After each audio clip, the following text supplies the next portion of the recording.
Pemirsa, setelah sempat buron selama 2 minggu, pelaku penganiayaan terhadap ayah dan anak yang terjadi di Komplek Puntun, Kelurahan Pahandut, Kota Palangkaraya, berhasil ditangkap polisi.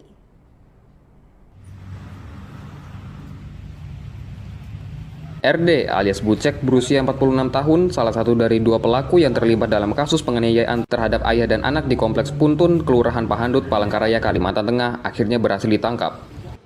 Peristiwa berdarah itu terjadi pada Senin 18 September 2023 lalu, di mana kedua pelaku yang sedang dalam pengaruh minuman keras beralkohol mendatangi rumah korban. Tiba-tiba langsung melakukan pembacokan terhadap korban berinisial MA hingga mengenai tangan dan leher. Sedangkan anak korban yang sempat membela ayahnya juga terkena luka bacok di bagian tubuh dan lengan hingga kedua korban dilarikan ke rumah sakit terdekat untuk mendapatkan perawatan. Usai membacok korban, kedua pelaku melarikan diri dan sempat buron selama hampir 2 minggu dan berhasil ditangkap di tempat persembunyiannya di wilayah Marabahan, Kabupaten Barito Kuala di wilayah Kalimantan Selatan. Sedangkan satu pelaku lainnya berinisial AN yang merupakan kakak kandung dari pelaku masih dalam pengejaran petugas.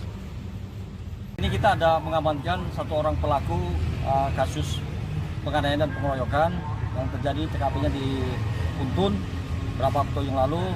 Tersangka sudah kita amankan sekarang di hutan Polsek Pahandut. Berapa tersangka dong? Satu tersangka yang kita amankan atas nama Bocek. Untuk pelaku yang lain satu orang masih dalam pencarian kita. Mengakui dia Pak ya, dia yang membayar? Iya, tersangka memang melakukan tindak pidana penganiayaan ataupun pengeroyokan. Ditangkap di mana Pak? Ditangkap di daerah tetangga kita di Kalsel, di Barito Kuala, di Marabahan. Untuk pelaku satunya Pak? Untuk pelaku satunya masih kita lakukan upaya, namun kita masih di lapangan. Dari hasil interogasi sementara Pak, motifnya apa Pak? Untuk sementara motifnya masih kita dalami,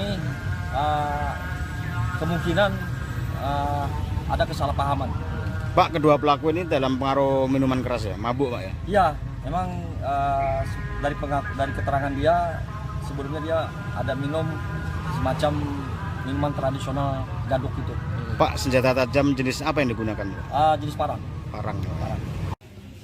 Saat ini polisi masih melakukan penyelidikan terkait motif pelaku melakukan penganiayaan.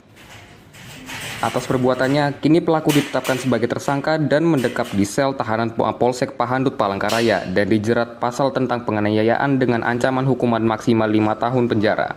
Dari Palangkaraya, Kalimantan Tengah, Harizal Fadli, Deak TV mengabarkan.